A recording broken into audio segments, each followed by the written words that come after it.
Supongamos por un momento que en esta semana algunos de ustedes tienen la oportunidad de predicarle el evangelio a dos personas. Una de ellas nació y creció en un hogar estable, tuvo el privilegio de disfrutar de una buena educación escolar y universitaria. Es un profesional exitoso y aunque no se puede decir que esta persona ha llegado a entender el evangelio de la gracia de Dios en Cristo, es un hombre devoto a su religión, es un practicante de su religión. La otra persona se encuentra en el extremo opuesto, es una joven que creció en un hogar difícil, una prostituta que se ha sumergido profundamente en un mundo de vicios y de inmoralidad. La pregunta que quiero hacerles en esta mañana es: ¿cuál de estas dos personas tiene más obstáculos que vencer para venir a la salvación? ¿La joven prostituta o el hombre decente y religioso? ¿Se puede decir que uno de los dos está más perdido que el otro? ¿Cuál de los dos está más cerca de entrar por la puerta estrecha que lleva a la salvación? Bueno, obviamente, antes de responder estas preguntas, debemos recordar que nuestro Dios es soberano en la salvación de los pecadores y nosotros sabemos que Dios alcanza a todo tipo de personas a través de la predicación del evangelio. Sin embargo, también sabemos por las Escrituras que las personas decentes y religiosas no suelen verse a sí mismas como pecadores culpables y perdidos que necesitan urgentemente de la misericordia de Dios. De hecho, en cierta ocasión el Señor Jesucristo, dirigiéndose a un grupo de hombres religiosos de su nación, se atrevió a decirles que los publicanos y las rameras iban delante de ellos en el reino de los cielos. En otras palabras, Cristo está diciéndole a un grupo de personas devotas de su religión: las prostitutas y los cobradores de impuestos parecen tener una mejor disposición que ustedes para escuchar y recibir el llamado del evangelio. El hombre bueno y autosuficiente está tan perdido como las prostitutas. Alguien dijo una vez: un barco puede naufragar cargado de oro o cargado de basura y se pierde igual. Mi amigo, se puede naufragar cargado de oro y se puede naufragar cargado de basura. La buena noticia es que el mismo evangelio que puede salvar a una persona hundida en sus vicios es el mismo evangelio que puede salvar a las personas decentes y religiosas. Y eso es lo que nosotros vemos en el pasaje que vamos a estudiar en la mañana de hoy, en Juan capítulo 3, que Lester leyó hace un momento. Aquí tenemos a Jesús evangelizando a un hombre llamado Nicodemo, un hombre que en el fondo de su corazón no cree necesitar la buena noticia del evangelio. Y lo que yo quiero que veamos en esta mañana es la metodología que usa Jesús para evangelizar a este tipo de persona. Ahora, ¿quién era Nicodemo? Porque si no conocemos el perfil de este hombre, vamos a perder la esencia de la historia. Vean una vez más el versículo 1. Dice: había un hombre de los fariseos llamado Nicodemo, prominente entre los judíos. Juan introduce el personaje de Nicodemo diciendo dos cosas acerca de él. La primera es que era un fariseo. Nicodemo pertenecía a la facción más estricta de la religión judía en los días del Señor.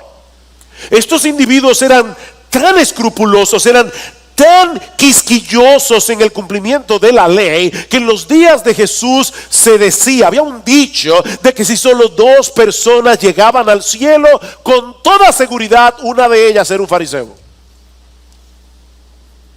Pero Juan nos dice también que era un hombre prominente entre los judíos, y esa palabra significa literalmente era un gobernante de los judíos. Nicodemo pertenecía al Sanedrín, que era algo así como la corte suprema de Israel. Estos hombres tenían la responsabilidad de administrar la justicia interpretando la ley mosaica, a la vez que ellos representaban al pueblo de Israel ante las autoridades de Roma. Este consejo judicial y religioso estaba conformado mayormente por la jerarquía sacerdotal y por miembros de familias notables de la nación. Y Nicodemo era miembro del Sanedrín. Por otra parte, tal parece que Nicodemo era reconocido por ser un gran estudioso de la palabra de Dios, porque en el versículo 10, en una reprensión velada, Jesús le dice: ¿eres tú el maestro de Israel? Y hay un artículo definido allí que no aparece en nuestras versiones en español. ¿Eres tú el maestro de Israel y no entiendes estas cosas? Nicodemo era reconocido como el maestro de la palabra de Dios en aquellos días. Así que Nicodemo era fariseo. Nicodemo era un líder respetable de la nación. Nicodemo era un maestro de las escrituras. Y por si todo esto fuera poco, a diferencia del resto de los fariseos, Nicodemo tenía al Señor Jesucristo en muy alta estima. Él no era un blasfemo. Noten lo que dice el versículo 2. Este vino a Jesús de noche y le dijo: Rabí, que significa maestro, sabemos que has venido de Dios como maestro, porque nadie puede hacer las señales que tú haces si Dios no está con él.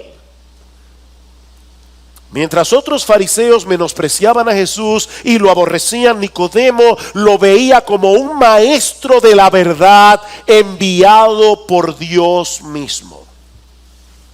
¿Qué perfil? Cualquiera diría que este hombre tenía todos sus papeles en regla para irse directo al cielo. Pero eso no era lo que Jesús pensaba de él. Nicodemo estaba perdido. Nicodemo era como esos barcos cargados de oro que naufragan a 2 kilómetros de la costa. Nicodemo estaba perdido. Nicodemo necesitaba ser evangelizado, como lo necesitan miles de religiosos en el día de hoy, como lo necesitan miles de hombres y mujeres estables, decentes, honorables, y como quiera están perdidos. Y eso es precisamente lo que hace Jesús en el resto de este pasaje: evangelizar a Nicodemo, mostrándole básicamente dos cosas. En primer lugar, Jesús le muestra a Nicodemo cuál era su verdadera necesidad delante de Dios. Vean el versículo 3. Respondió Jesús y le dijo. Respondió Jesús, ¿a qué pregunta? Ninguna. Nicodemo no había hecho ninguna pregunta. Pero Jesús conoce las interrogantes del alma. Jesús sabe de antemano la pregunta que tú deberías hacer y no estás haciendo porque no entiendes la importancia de la pregunta.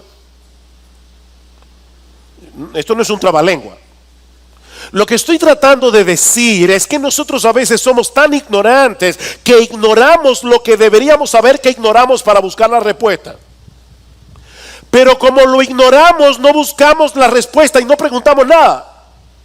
Y Jesús es tan sabio que Él responde la pregunta que tú deberías hacer y no estás haciendo porque no entiendes tu necesidad. Respondió Jesús y le dijo, en verdad, una expresión hebraica, amén, amén, que significa lo que voy a decir ahora está cargado de solemnidad. Esto es ciertísimamente cierto. En verdad te digo que el que no nace de nuevo no puede ver el reino de Dios. Nicodemo le dijo, ¿cómo puede un hombre nacer siendo ya viejo?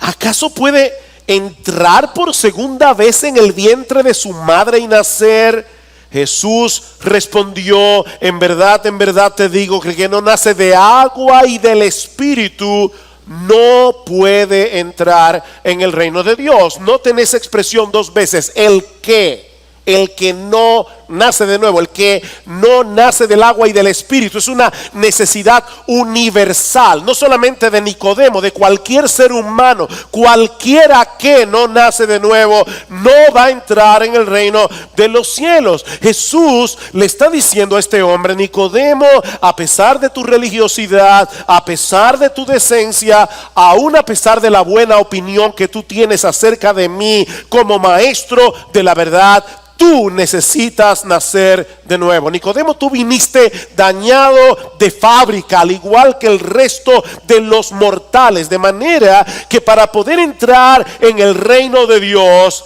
tú necesitas que te hagan otra vez. Cualquiera que no nace de nuevo es a eso que la Biblia llama regeneración, el nuevo nacimiento. Es una obra milagrosa de Dios en nosotros, por medio de la cual Él nos imparte una nueva naturaleza que no está esclavizada al pecado, una nueva naturaleza que es capaz de volvernos hacia Dios en arrepentimiento y fe para seguirle a Él por el resto de nuestra vida, buscando su gloria, buscando hacer su voluntad, no nuestra gloria, no nuestra voluntad. Mira, si tú quieres que un león se comporte como cordero, hay que corderizar su naturaleza leonina. De lo contrario, seguirá comportándose como un león. Hay que rehacer al león. Hay que transformar su naturaleza, pues lo mismo sucede con los seres humanos. Si tú quieres que un incrédulo se comporte como un creyente, si tú quieres que un impío se comporte como un santo, hay que santificarlo. Hay que transformar su naturaleza. Y eso solo puede hacerlo Dios por medio de su Espíritu, el que no nace del agua y del Espíritu. Vean el versículo 6. Lo que es nacido de la carne, y la palabra carne en el Evangelio de Juan significa naturaleza pecaminosa. Lo que es nacido de la carne, carne es, en palabra más simple, dos padres pecadores engendran hijos pecadores. Yo sé que cuando tú ves a los niños pequeños, acabados de nacer, parecen ángeles, pero no son ángeles.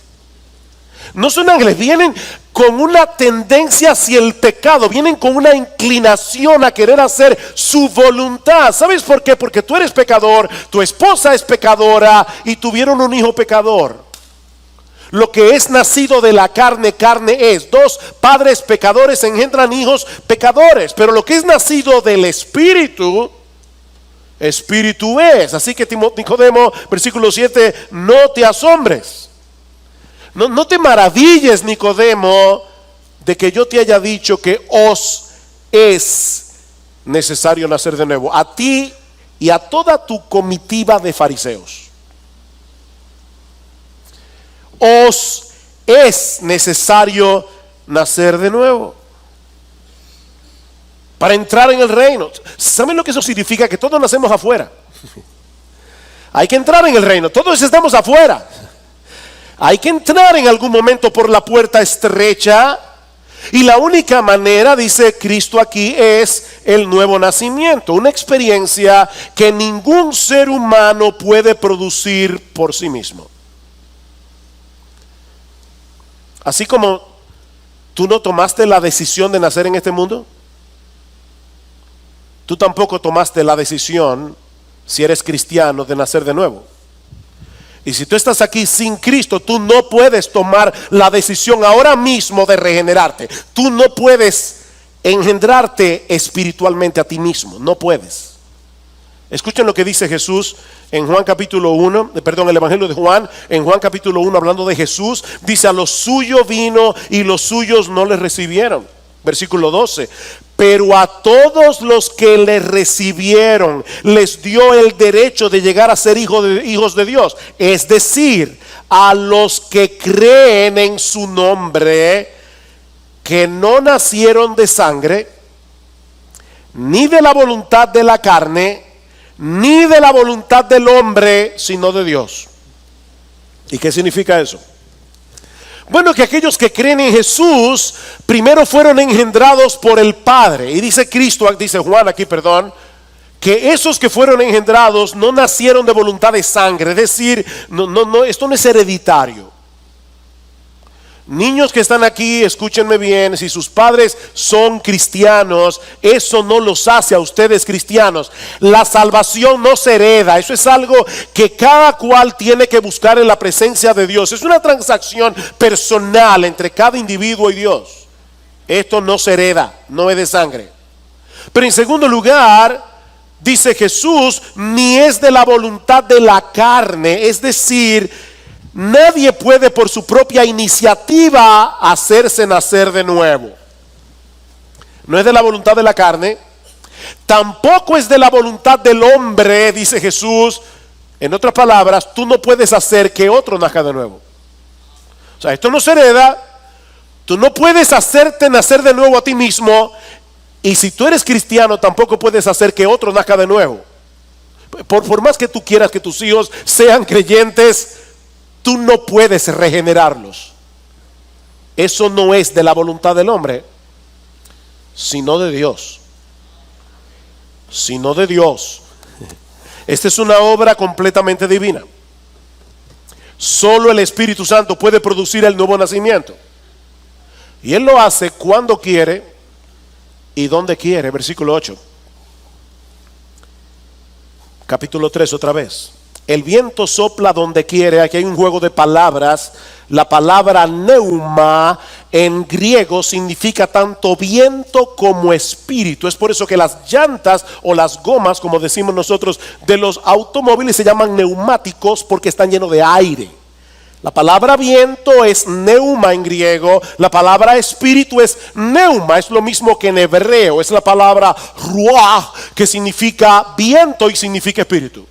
Así que Jesús está haciendo aquí un juego de palabras. El viento, el neuma, sopla donde quiere. Y oyes su sonido, pero no sabes de dónde viene ni a dónde va. Así es todo aquel que es nacido del Espíritu. Ningún ser humano puede controlar el viento. Y nadie puede controlar al espíritu. Ahora, nosotros escuchamos el sonido del viento, pero no podemos dirigirlo.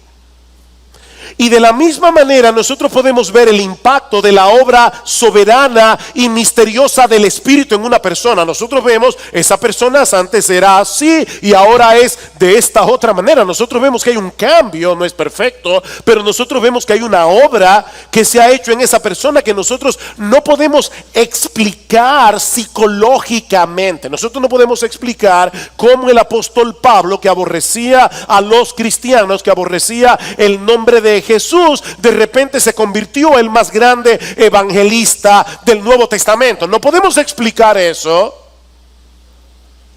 porque es la obra regeneradora del Espíritu Santo en Pablo.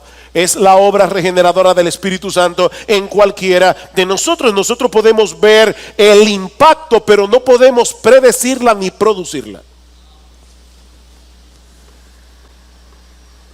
Dice en Santiago capítulo 1, versículo 18, que fue Dios que en el ejercicio de su voluntad nos hizo nacer por la palabra de verdad.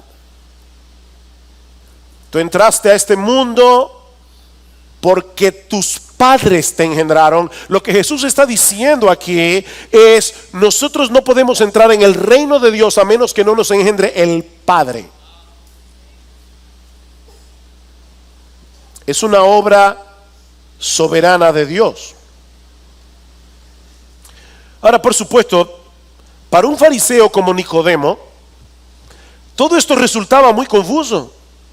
Porque como todo buen fariseo, Nicodemo estaba acostumbrado a pensar en la salvación en términos de su propio desempeño en su obediencia a la ley de Dios. En otras palabras, Nicodemo pensaba que él tenía el control. Eso depende de mí, depende de cómo yo me comporto. Y ahora Jesús le está diciendo: no, Nicodemo, no depende de ti. Tú tienes que ser nacido de nuevo, tienes que ser engendrado de nuevo. Y Nicodemo le pregunta en el versículo 4: ¿cómo puede un hombre nacer siendo ya viejo? Él está confundido. ¿Acaso puede entrar por segunda vez en el vientre de su madre y nacer? Y más adelante en el versículo 9 respondió Nicodemo y le dijo: ¿cómo puede ser esto? ¿Cómo puede ser esto? Como todo buen fariseo, Nicodemo pensaba que la salvación dependía de él.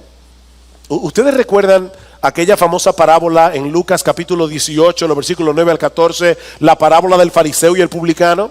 Dice que Jesús a unos que confiaban en sí mismos les dijo esta parábola. Dos hombres subieron al templo a orar. Uno era fariseo y el otro era publicano. Era un cobrador de impuestos. Y el fariseo, dice Jesús, oraba consigo mismo de esta manera. Mire, yo no quiero ser irrespetuoso, pero definitivamente yo creo que el Señor tenía sentido del humor. Y yo imagino algunas personas en la multitud escuchando a Jesús haciendo porque este hombre oraba consigo mismo de esta manera: Dios, te doy gracias. Era un hombre agradecido. Te doy gracias, Señor, porque yo no soy como los otros hombres. Yo no soy adúltero, yo no soy avaro, yo no soy inmoral, ayuno 2 veces a la semana, yo doy diezmos de todo lo que gano, ni siquiera soy como este publicano. Pero el publicano, dice el Señor, estando lejos, ¿oyeron eso? ¿Lejos de dónde? Lejos del santuario, en el templo. Es decir, que el publicano estaba lejos, pero el fariseo estaba cerca. Él creía tener derecho a estar cerca de la presencia de Dios. Se lo había ganado a puro pulso, ese derecho. Pero el publicano, estando lejos, se golpeaba el pecho diciendo: Dios, sé propicio a mí, pecador. Y dice Cristo: os digo que ese descendió a su casa justificado antes que el otro, porque el que se humilla será enaltecido, el que se enaltece será humillado. Esa es la mentalidad típica del fariseo. Ahora, lo sorprendente, mis hermanos, es que esta enseñanza que Jesús le está dando a Nicodemo no era nueva. Si Nicodemo hubiera leído el Antiguo Testamento sin los lentes de sus prejuicios religiosos, se habría dado cuenta que allí se habla de este nuevo nacimiento de varias maneras. De ahí la reprensión del Señor en el versículo 10. ¿Eres tú el maestro de Israel y no entiendes estas cosas? Pero Nicodemo, ¿tú has leído la Biblia? ¿Tú no has leído el Antiguo Testamento? Ahí se dice claramente que el hombre, para poder entrar en el reino de Dios, tiene que nacer de nuevo. Por ejemplo, en Deuteronomio capítulo 30, versículo 6, Dios promete circuncidar el corazón de los hombres. hacer una obra en el corazón de los hombres. Dice, para que améis al Señor tu Dios con todo tu corazón y con toda tu alma, a fin de que vivas. ¿Se dan cuenta? Nadie nace amando a Dios. Hay gente que dice, yo amo a Dios desde chiquito, desde que nací. No, tú no amas. Eso no es verdad. Nadie nace amando a Dios. Para que eso sea posible, Dios tiene que darnos una nueva naturaleza. Y es a eso que se le llama circuncidar el corazón. O por ejemplo, en Ezequiel capítulo 36, versículo 26, os daré corazón nuevo y pondré un espíritu nuevo dentro de vosotros. Ven, no es un mejoramiento del viejo lo que necesitamos, es uno nuevo. Quitaré de vuestra carne el corazón de piedra y os daré un corazón de carne. Pondré dentro de vosotros mi espíritu y haré que andéis en mis estatutos y que cumpláis cuidadosamente mis ordenanzas. Yo voy a hacer eso, dice Dios. Le voy a dar un corazón nuevo, le voy a dar un espíritu nuevo. En un lenguaje más llano y simple, escuchen lo que dice Jeremías 13:23. ¿Puede el etíope mudar su piel? Los etíopes eran de piel oscura. ¿Puede un etíope simplemente por quererlo hacerse blanco? No. ¿O el leopardo quitarse las manchas? Oye, a mí no me gusta esta ropa, voy a ir al dry clean. No importa a qué dry clean. Al leopardo no se le pueden quitar las manchas. Así vosotros, dice Dios, podréis hacer el bien estando acostumbrados a hacer el mal. Wow. Tan imposible como que un etíope se haga blanco y a un leopardo le quiten las manchas, así de imposible es que un hombre decida por sí mismo, por su propia fuerza de voluntad, cambiar el curso de su existencia. De ahora en adelante voy a vivir buscando la gloria de Dios. No puedes. No puedes. Así que ya Dios había hablado de la necesidad del nuevo nacimiento. El problema es que los fariseos leían la Biblia a través del lente de sus prejuicios religiosos. Vean el versículo 11.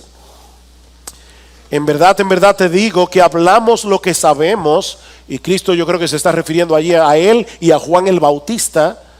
Hablamos lo que sabemos y damos testimonio de lo que hemos visto, pero vosotros no recibís nuestro testimonio. Si os he hablado de las cosas terrenales y no creéis, o sea, yo te estoy hablando del nuevo nacimiento, que aunque es un nacimiento espiritual, es algo que ocurre aquí en la tierra, que tú lo puedes ver, que tú lo puedes percibir y no me crees. Imagínate si yo comience a hablarte de las cosas que pasan en el cielo. Dice, si os he hablado de las cosas terrenales y no creéis, ¿cómo creeréis si os hablo de las celestiales? ¿Se dan cuenta? El problema no era ignorancia, era incredulidad. ¿Por qué Nicodemo conocía el Antiguo Testamento y no podía entender la necesidad del nuevo nacimiento? Por su orgullo. No podía entenderlo porque él leía la Biblia con el lente de su orgullo, de su soberbia. Él no quería aceptar de ninguna manera que él no era la gran pieza que él creía que era. Ese es el problema. No es ignorancia, es incredulidad. Y aunque Nicodemo era diferente a los demás fariseos, por lo menos en cuanto a lo que él pensaba acerca de Jesús, noten que Jesús lo coloca dentro del grupo que no creía. Ustedes no reciben nuestro testimonio, ustedes no creen. Y de paso, esto nos enseña algo de suprema importancia. ¿Cómo veía Nicodemo a Jesús? Como un maestro de la verdad enviado por Dios. Pero eso no es suficiente. Mi amigo, escúchame bien, aceptar a Jesús únicamente como un maestro es incredulidad. Siempre recuerdo cuando me predicaron el evangelio por primera vez. Es más, hasta me acuerdo dónde estaba. Yo estaba caminando de noche En el barrio de mi casa, mi mejor amigo se había convertido, aunque era todavía de la secreta, no me lo decía. Pero de repente me dice, ¿qué tú piensas acerca de Jesús? Y yo le digo, oh, yo creo que Jesús era un gran hombre. Yo creo que Jesús fue un individuo adelantado para su época. Eso es incredulidad. Eso es incredulidad. Mi amigo, te lo vuelvo a repetir, creer en Jesús simplemente, únicamente como un maestro, como un gran maestro, es incredulidad. Creer en Jesús significa aceptarle como el Dios encarnado que descendió del cielo para rescatarnos del pecado muriendo en una cruz. Si tú no crees eso, tú eres un incrédulo. No importa que tengas en alta estima la persona de Jesús, igual que a Confucio, a Buda, a Mahatma Gandhi o a Lao Tse. Eres un incrédulo. Por eso noten lo que el Señor le sigue diciendo a Nicodemo. Recuerden, ya le hizo ver su necesidad, pero ahora va a decirle lo que él vino a hacer para suplir completamente esa necesidad. No olviden, mis hermanos, Jesús está evangelizando a Nicodemo. ¿Y cómo lo evangeliza? Diciéndole Dios te ama y tiene un plan maravilloso para ti. No. Haciéndole ver primero su necesidad y luego haciéndole ver quién era él y lo que él hizo para suplir esa necesidad. Versículo 13. Nadie ha subido al cielo sino el que bajó del cielo, es decir, el Hijo del Hombre que está en el cielo. Espérate. ¿Bajó del cielo o está en el cielo? Sí. Las dos cosas. Bajó del cielo, pero es la segunda persona de la Trinidad que lo llena todo y por lo tanto está en el cielo. Y ahora Jesús le está diciendo, óyeme bien, Nicodemo, para tener información de primera mano acerca de las decisiones que Dios tomó en la eternidad, había que estar allí junto a Él en el salón del trono. El problema, Nicodemo, es que nadie ha subido al cielo para obtener ese tipo de información, excepto yo.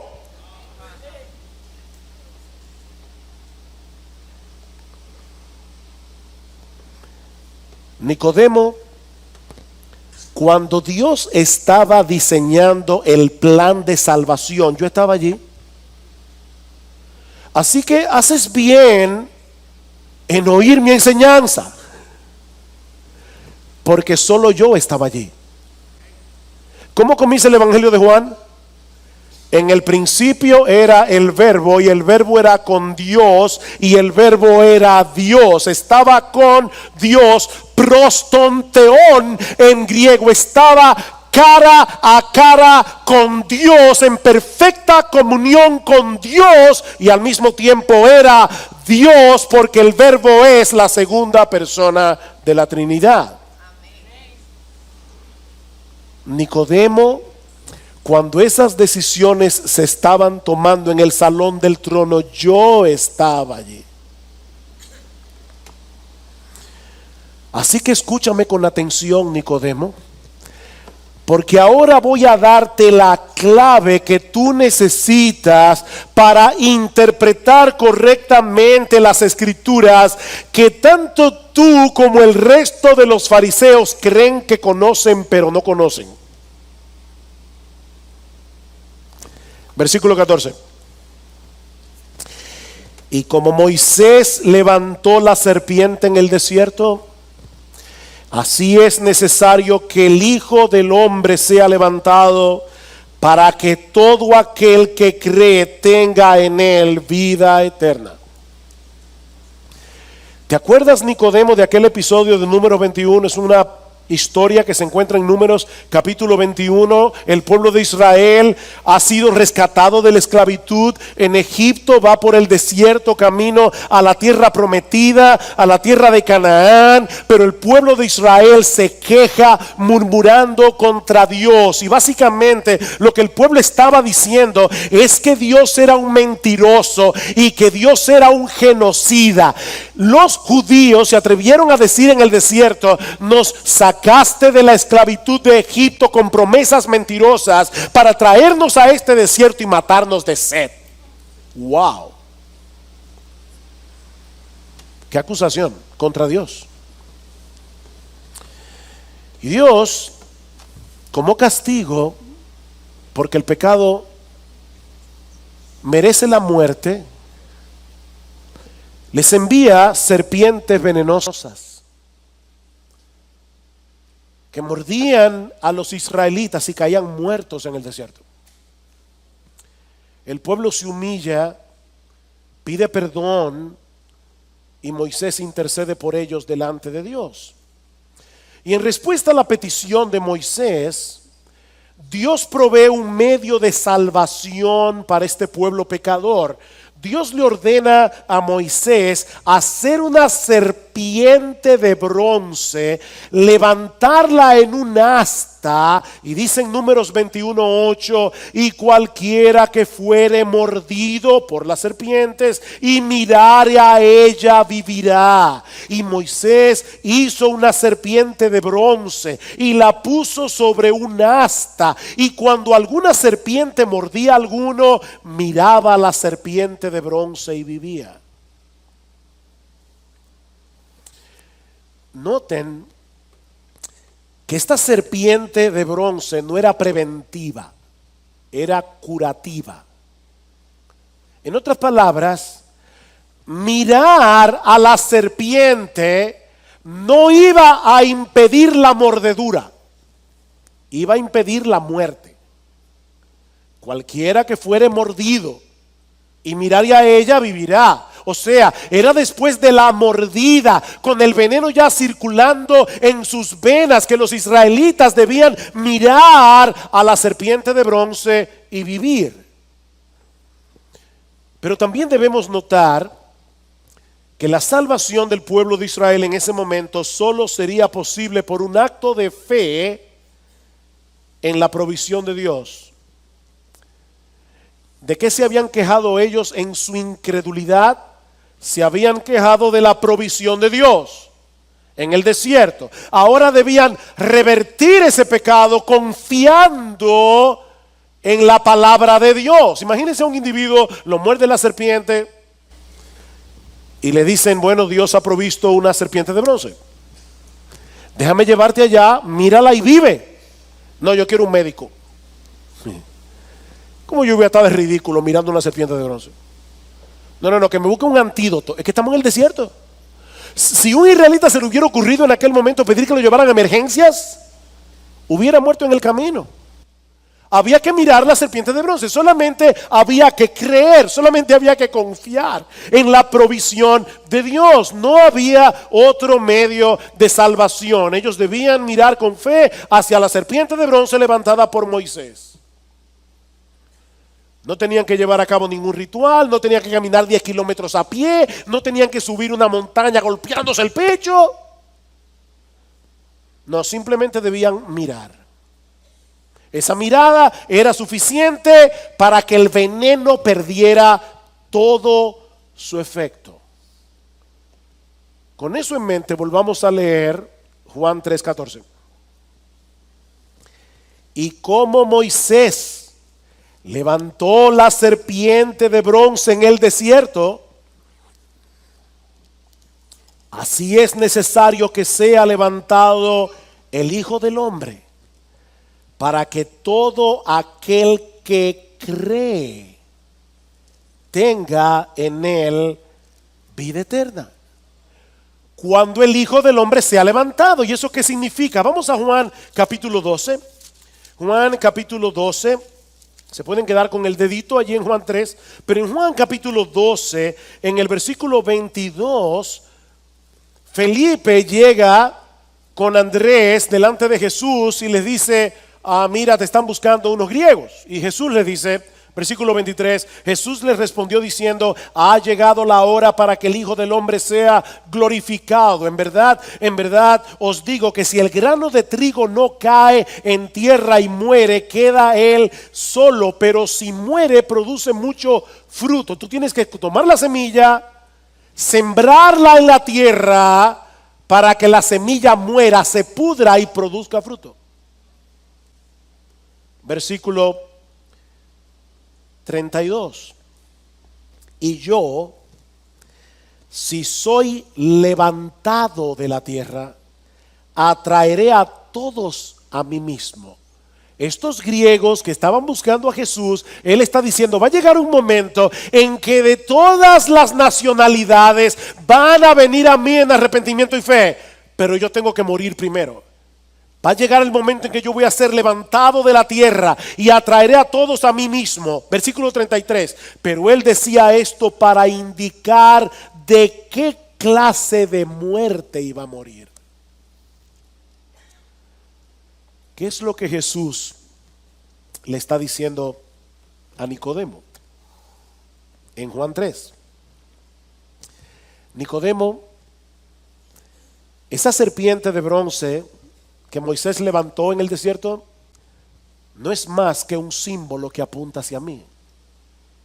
Así como la serpiente fue levantada en el desierto, así es necesario que yo sea levantado en una cruz para que todo aquel que mira hacia mí con fe viva y sea salvo y tenga vida eterna. Ahora, mis hermanos y amigos que están aquí, piensen en esto por un momento. La serpiente fue maldita en el huerto del Edén. De hecho, era considerada un animal inmundo según la ley de Moisés.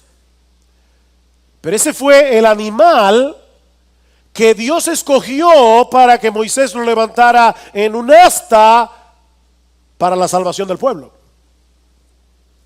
Una serpiente era lo que iba a señalar hacia Jesús, iba a simbolizar a Jesús. Dios pudo haberle dicho a Moisés, hazte un cordero de bronce. Él no es el cordero de Dios que quita el pecado del mundo.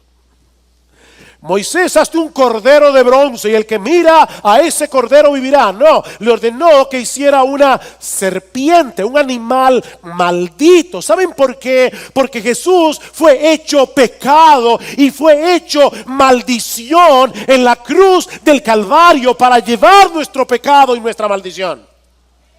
Tenía que ser una serpiente. La ira de Dios que nosotros merecíamos por nuestras transgresiones cayó sobre él para que ahora nosotros podamos disfrutar de la salvación de pura gracia únicamente por medio de la fe. Pablo dice en Gálatas capítulo 3 versículo 13 que Cristo nos redimió de la maldición de la ley, hecho por nosotros maldición. Porque escrito está: maldito todo el que es colgado en un madero. Yo seré levantado y el que mire a mí vivirá. Nuestro Señor Jesucristo fue levantado en una cruz como una serpiente, personificando así el pecado y la maldición para librarnos de la maldición y el pecado. Nicodemo, no es suficiente que tú me veas como un maestro enviado por Dios. Eso no es suficiente. Tienes que verme como el Dios encarnado que vino a morir para salvar a pecadores como tú. Esa fue la provisión de Dios para un mundo que lo odiaba. Versículo 16. Aquí está la explicación. Porque nosotros solemos citar mucho Juan 3:16 aislado del contexto, pero no tiene ningún sentido. Él está diciendo porque. ¿Sabes por qué Dios hizo esa provisión tan dolorosa? ¿Por qué Dios hizo esa provisión tan costosa de enviar a su propio hijo a morir en una cruz como un maldito? ¿Sabes por qué? Porque de tal manera amó Dios al mundo que dio a su Hijo unigénito para que todo aquel que cree en Él no se pierda, mas tenga vida eterna. Wow. El amor de Dios. Fue por el amor de Dios que Cristo fue a la cruz. Muchas manos humanas intervinieron en la muerte de Cristo, ¿no es así? Pero fue Dios el que lo proveyó como un sacrificio. Por amor a nosotros. No fueron los judíos, no fue Herodes, no fue Poncio Pilato. Los que entregaron a Cristo por amor fue Dios el Padre. Para que todo aquel que en Él cree no se pierda. Ya está perdido, no se pierda, mas tenga vida eterna. Todos esos israelitas que fueron salvados en Número 21 murieron andando el tiempo. De hecho, algunos de ellos ni siquiera entraron en la tierra prometida. Pero Cristo promete vida eterna. Vida eterna a todos los que creen en Él como el Dios que se hizo hombre para morir por nosotros en una cruz. Esa fue la manera como Jesús evangelizó a Nicodemo. Le mostró su necesidad del nuevo nacimiento y lo que Él vino a hacer para librarnos de la condenación, de la esclavitud, de las consecuencias del pecado. Ahora hay un problema que se nos plantea en esta historia y que no podemos dejar fuera del sermón, porque entonces no vamos a entender del todo el corazón de este pasaje. Hemos dicho que el pecador está muerto en sus delitos y pecados. Hemos dicho que el pecador necesita nacer de nuevo. El problema es que el pecador no puede engendrarse a sí mismo y producir en sí mismo el nuevo nacimiento.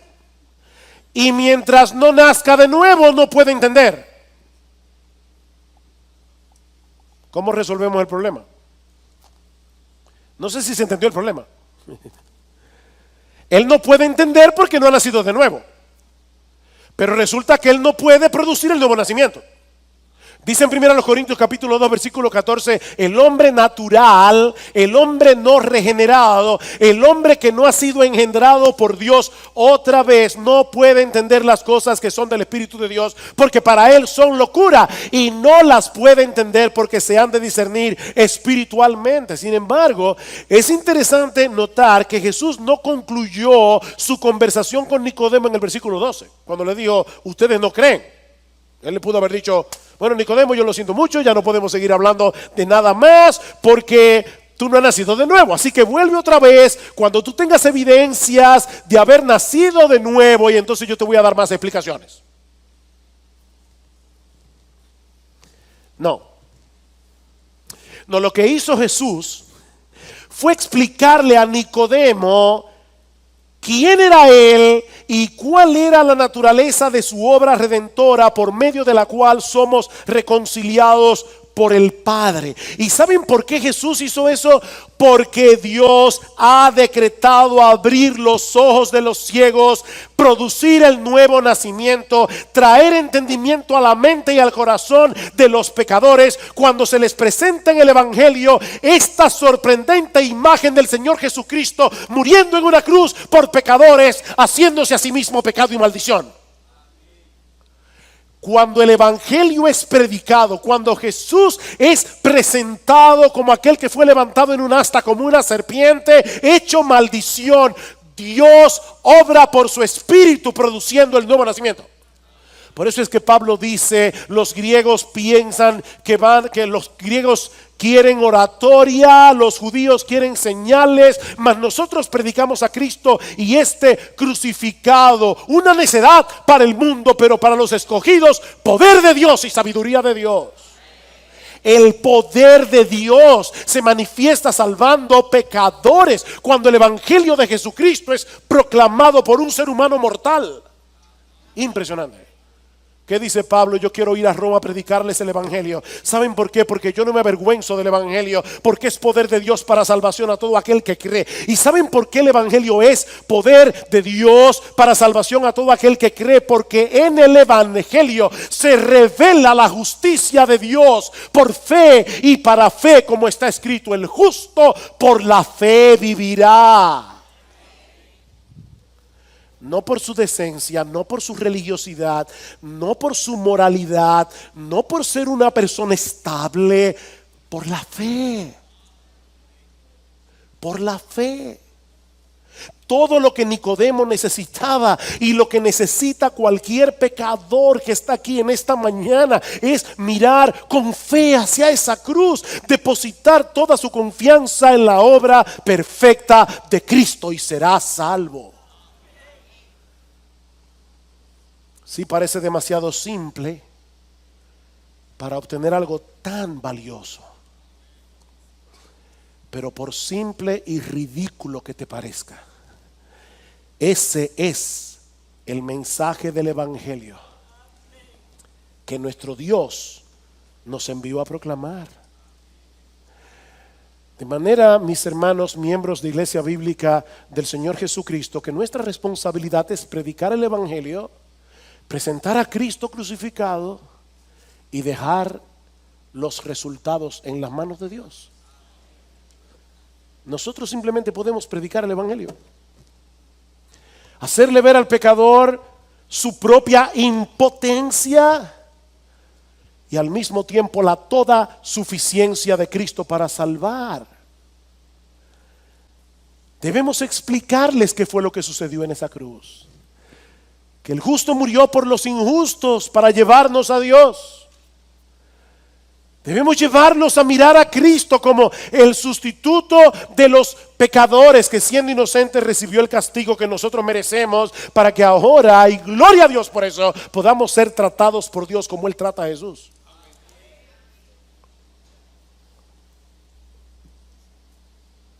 Ese es el mensaje del evangelio. Y ese mensaje, dice Pablo, es poder de Dios para salvación. ¿Qué pasó con Nicodemo? ¿Qué pasó con Nicodemo esa noche, después de que Cristo le predicó el evangelio? No lo sabemos, pero sí sabemos que su historia no terminó ahí. Dice en Juan capítulo 19, versículo 38, que después de la muerte de Cristo en la cruz del Calvario, José de Arimatea, que era discípulo de Jesús, aunque en secreto por miedo a los judíos, hasta ese momento en secreto, de repente, perdónenme la expresión, pero salió del closet como creyente, no en otro sentido, y le pidió permiso a Pilato públicamente para llevarse el cuerpo de Jesús, y Pilato le concedió el permiso. Entonces él vino y se llevó el cuerpo de Jesús, y Nicodemo, el que antes había venido a Jesús de noche, ahora vino a plena luz del día, trayendo una mezcla de mirra y aloe como de 100 libras. Eso era muy costoso, así se enterraban a los reyes en aquellos días. ¿Qué le dijo Jesús? El que no nace de nuevo no puede entrar en el reino de Dios.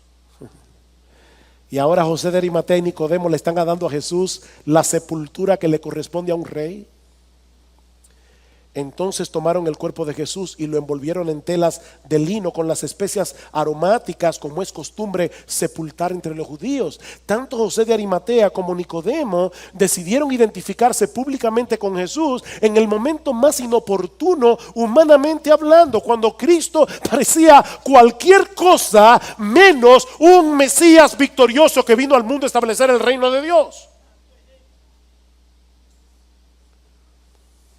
No sabemos qué fue lo que los movió a tomar esta decisión, pero no sería extraño pensar, al menos en el caso de Nicodemo, que la conversación que él tuvo con Jesús aquella noche en Juan capítulo 3 viniera a su mente cuando él vio a Jesús levantado en esa cruz. Eso fue lo que me dijo Jesús. Nicodemo dejó de confiar en sí mismo para poner toda su confianza en Jesús cuando Dios hizo eficaz el evangelio que Jesús le predicó en Juan capítulo 3. Mis hermanos, prediquemos el evangelio. Prediquemos el evangelio cada vez que tengamos oportunidad, y cuando no haya la oportunidad, invéntala. Prediquemos el evangelio, aunque no veamos frutos inmediatos de nuestra predicación, porque mis hermanos, nosotros no sabemos en qué momento Dios puede hacer efectiva su palabra mucho tiempo después, como sucedió con Nicodemo. Siembre esa semilla. Siembre esa semilla que en un momento impresionante Dios puede decir: vive. Y de repente esa persona ve lo que nunca antes había visto, que Jesucristo es Rey de Reyes y Señor de Señores, que Él es un gran Salvador por el que vale la pena perderlo todo para ganarlo a Él.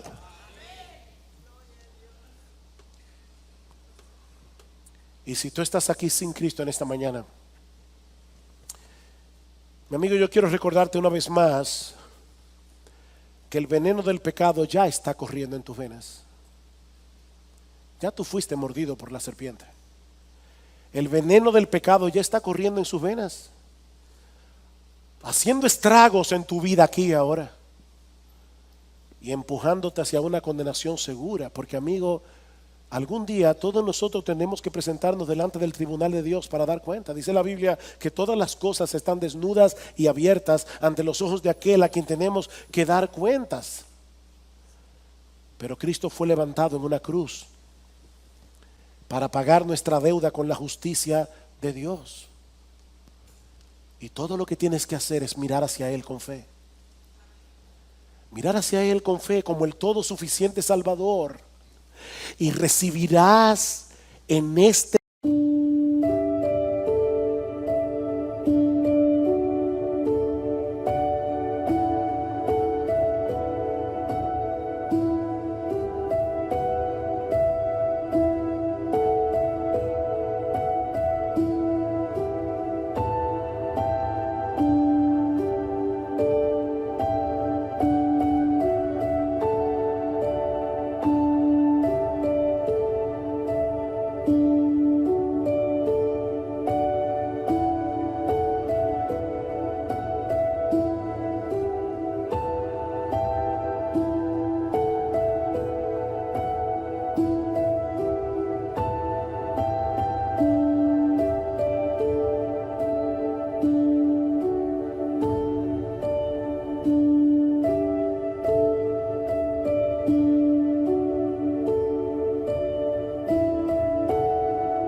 mismo instante de la corte celestial el descargo por todos tus pecados.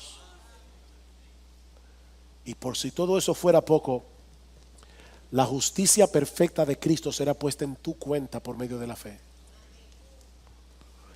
Yo no sé si tú eres un moralista religioso como Nicodemo, o si tú estás viviendo una vida abiertamente inmoral.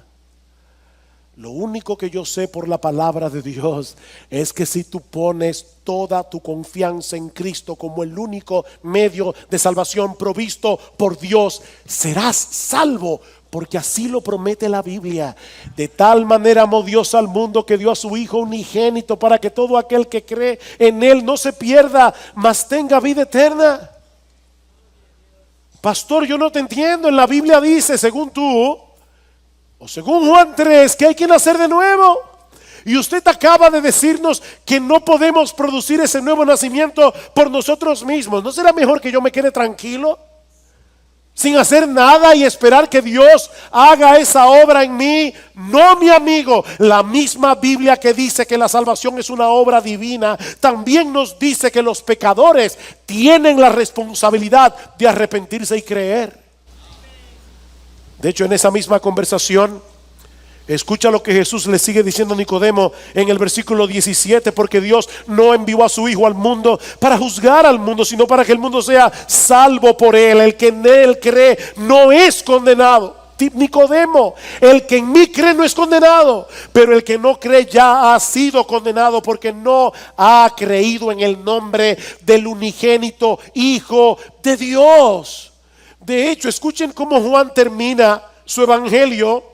¿Cuál fue el propósito de Juan al escribir este evangelio? Juan 20, 30, 31. Y muchas otras señales hizo también Jesús en presencia de sus discípulos, que no están escritas en este libro, pero estas se han escrito para que creáis que Jesús es el Cristo, el Hijo de Dios, y para que al creer tengas vida eterna.